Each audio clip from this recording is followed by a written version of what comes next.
Hello friends, welcome to Vijay தியாக்ஸ். Election வரப்போகுது. 100% எல்லாருமே வாக்களிக்கணும்.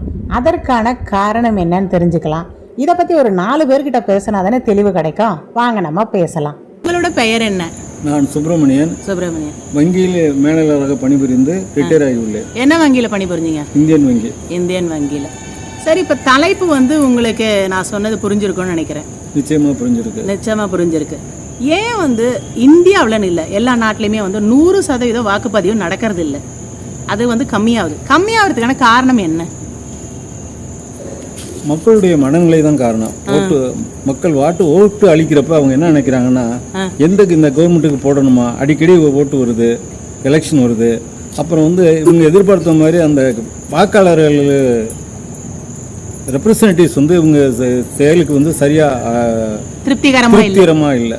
அதனால அவங்க ஒரு முறை இவங்க செலக்ட் பண்றவங்க திருப்தியா இல்லாததால அடுத்த தடவை எலெக்ஷன் அட்டெண்ட் போறது. ஆமா. அப்புறம் இவங்க சொல்றது அவங்க சொல்ற கருத்துக்களை வாக்குறுதிகள் நிறைவேற்றாம இருக்கிறாங்க. அதனால உங்களுக்கு ஒரு வெறுப்பு வருது.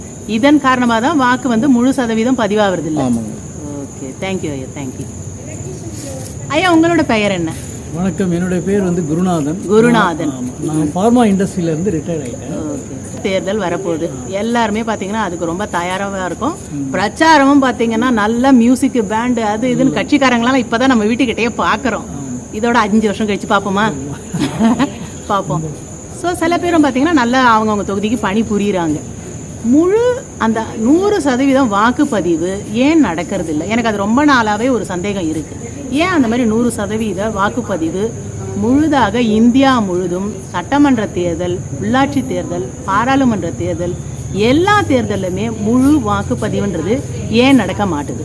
அதாவதுங்க, மெயினாக ஒரு ஃப்ரஸ்ட்ரேஷன் தான் எல்லார்ட்டையுமே. நம்ம யாருக்கு ஓட்டு போட்டு என்ன ஆக போகுது அப்படிங்கிற மாதிரி ஒரு ஃப்ரஸ்ட்ரேஷன் ஆகுது. ஒன்று. ரெண்டாவது வயசானவங்க எப்படி ஓட்டு போடுறதுங்கிறது அவங்களுக்கு ஒரு ஹெசிடேஷன் இருக்குது. மூணாவது, பூத் ஒவ்வொரு இடமும் கொஞ்சம் டிஸ்டன்ஸாக இருக்குது. ஒவ்வொரு பூத்தும் டிஸ்டன்ஸ் பக்கத்தில் வச்சுருந்தாங்கன்னா ஈஸியாக வந்துடுவாங்க, ஈஸியாக இருக்கும். இப்போ என்னுடைய மதருக்கே வயசாகி போயிடுச்சு. அவங்களுக்கு நான் எப்படி கூட்டு வருதுங்கிறதே எனக்கு தெரியல. வயதான காரணத்தால அந்த பதிவு ஆக மாட்டேங்குது. அதனால என்ன ஆகுதுன்னா, இப்போ சரி ரைட் அம்மாவை கூப்பிட்டு வரணும், அவங்க வயசாச்சு வர்றது கஷ்டம். வயதான மூப்பு ஒரு காரணம் சொல்றீங்க. இரண்டாவது காரணமா என்ன சொல்றீங்க நீங்க? அதாங்க, ஃப்ரஸ்ட்ரேஷன் ஜாஸ்தியா இருக்குல்ல, எதிர்பார்ப்பு நிறைவேறல.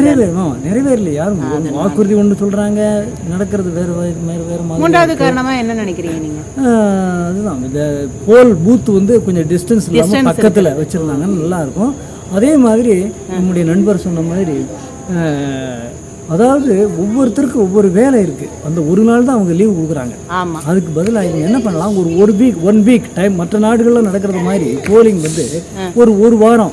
இப்போ முழு வாக்குப்பதிவுன்றது இந்தியாவில் எந்த மாநிலத்தில் நிறைய சதவீதம் வருதுன்னு நினைக்கிறீங்க?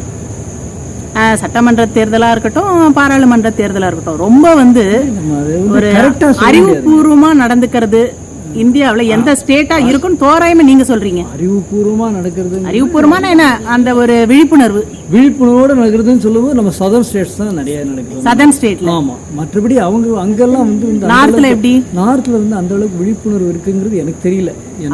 உங்களோட பார்வையில நீங்க ஆமா, அவ்வளவு தெரியும். ஆனா சதர்ன் ஸ்டேட்ஸ்ல எல்லாருமே நல்ல எஜுகேட்டடா இருக்கிறதுனால ஓரளவுக்கு தெரியுது.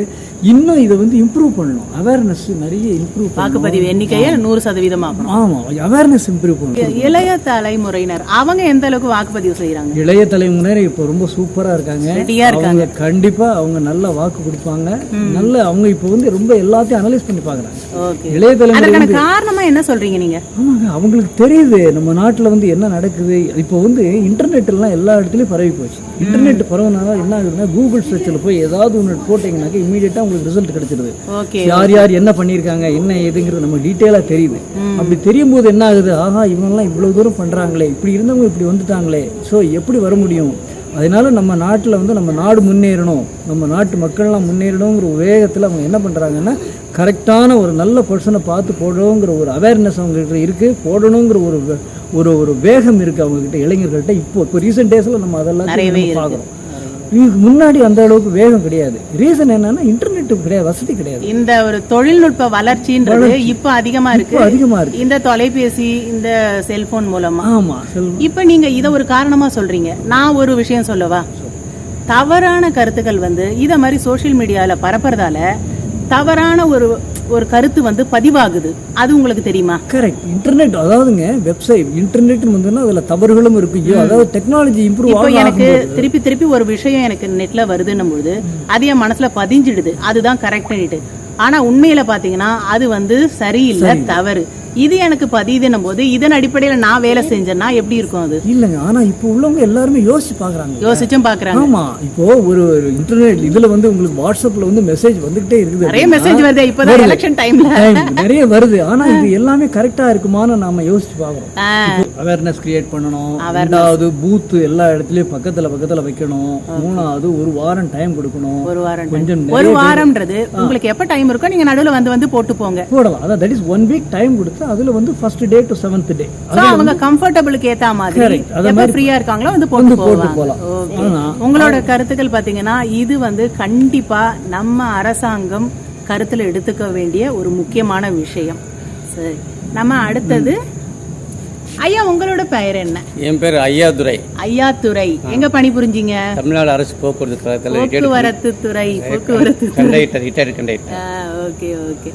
உங்களோட கருத்து என்ன? அந்த 40% இல்ல 39 இல்ல 29 பதிவாகாம இருக்க என்ன காரணம்? அதாவது எந்த ஒரு அலுவலகத்துக்கு போனாலும் ரேஷன் கடை இருந்தா தான் எல்லாத்துக்குமே எலிஜிபிள் ஆகுது சொல்றாங்க.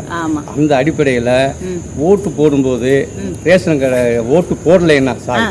ஓட்டு போடலைன்னா ஒரு 3 மாசத்துக்கு எந்த ரேஷன் கடையில எந்த பொருள் கொடுக்கக்கூடாது கிடையாது அப்படின்னு ஒரு ஜீவப்படம். நன்றி ஐயா. உங்களோட பெயர் என்ன? என் பெயர் ராஜு.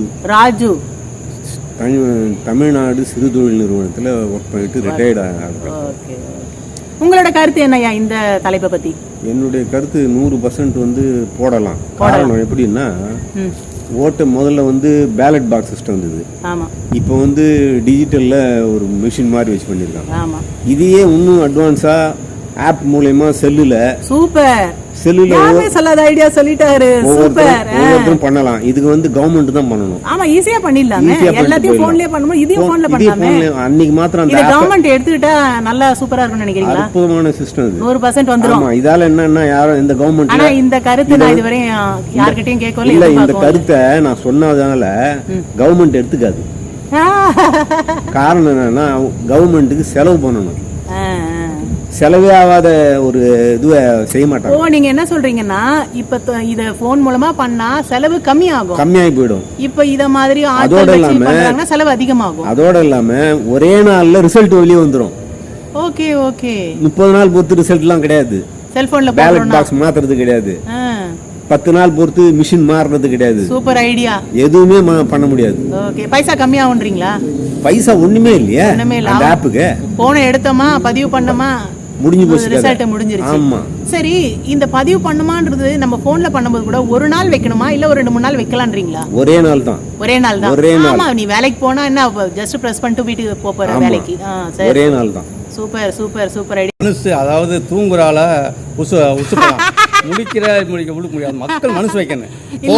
பழமொழியை முதல்ல ஒழுங்கா சொல்லுங்க. அதாவது தூங்குற மாதிரி நடிக்கிறவங்கள எழுப்ப முடியாது. நிஜமா தூங்கிட்டு இருக்காங்களா, 2 தட்டு போட்டா எழுந்திருச்சிருவாங்க. அந்த மாதிரி தான் மக்கள் இருக்காங்க. அதனால விழிப்புணர்வு இருந்தா தான் போடணும். அப்படி அவர் மனசு இருந்தா தான் போடுவாங்களோ இல்லையா? எவ்வளவு சர்க்கார் வந்தா ஒன்றும் செய்ய முடியாது. கரெக்ட். சூப்பர் சூப்பர் சூப்பர் ஐயா. 100% இது மாதிரி செல்போன்ல பண்ணிடலாம். செல்போன்ல அரசாங்கம் பண்றதுக்கு வாய்ப்பு இல்லைன்னு போது இன்னும் ஒரு காரணமா நீங்க என்ன சொல்றீங்க? அரசியல்வாதிகள் வந்து எம்எல்ஏ எம்பி வந்து ஜெயிச்சு வராங்க. ஆமா, வந்தவங்களை விலை கொடுத்து வாங்கி வேற கட்சிக்கு தாவிடுறாங்க. கரெக்ட். இதெல்லாம் பெரிய தவறு. ஏன்னா மக்கள் வந்து எலெக்ட் பண்ணது ஒரு கட்சிக்காக. இவங்க இந்த கட்சியில இருந்து நமக்கு செய்வாங்கன்னு பார்த்தா அடுத்த கட்சிக்கு போயிட்டு அப்படியே கும்பலோட போய் சேர்ந்துடுறாங்க. ஆமா, பெரிய தவறு இது. இதெல்லாம் பார்க்க சொல்ல விரக்தி அடைகிறாங்க மக்கள். விரக்தி அடைஞ்சிடுறாங்க. ஆமா. இப்ப இந்த கூட்டணியில இந்த கட்சிக்கு நான் போடுறேன், எனக்கு பிடிச்சிருக்கு. ஆமா ஆமா. இவங்க ஓட்டு போட்டு வந்த பிறகு அந்த கட்சிக்கு போயிடுறாங்க. நான் அந்த கட்சிக்கு நான் பண்ணவே இல்லை, அவங்கள நான் விரும்பவே இல்லை. இன்னைக்கு பங்கேற்று நமக்கு அழகா பாத்தீங்கன்னா விளக்கம் கொடுத்த எல்லாருக்கும் நம்ம நன்றி சொல்லி முடிச்சுக்கலாம். ஐயா நன்றி.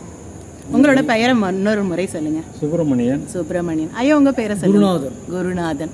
ஐயா உங்க பெயர் சொல்லுங்க. ஐயாதுரை. ஐயாதுரை. ராஜு. ராஜு. எல்லாரோட நீங்க சொன்ன ஒரு அந்த செல்போன்ல ஓட்டு போடுற விஷயம் இருக்கு பாருங்க, நச்சுன்னு இருக்குது. கண்டிப்பா நான் சிஎம்மா வந்தா அது கொண்டு வர வாய்ப்பு இருக்குன்னு நினைக்கிறேன். ஓகே, நன்றி நன்றி நன்றி. ஒரு பானை சோற்றுக்கு ஒரு சோறு பதம் சொல்லுவாங்க. அது மாதிரி பல்லாயிரம் கோடி மக்களோட ஒரு கருத்தாக நம்ம இந்த 4 பேரோட கருத்தை பார்க்குறோம். வரக்கூடிய தேர்தலில் மறக்காமல் உங்களோட வாக்கை அளிக்க தவறாதீங்க. இந்த வீடியோ பிடிச்சிருக்குன்னா விஜய் தியாக் சேனலை லைக் பண்ணுங்கள், ஷேர் பண்ணுங்கள், சப்ஸ்கிரைப் பண்ணுங்கள். நிறைய ட்ராவல் vlog போட்டிருக்கேன், அதையும் பாருங்கள். அடுத்தடுத்த இதை மாதிரி விவாதங்களில் சந்திப்போம். அடுத்த பதிவில் பார்க்கலாம்.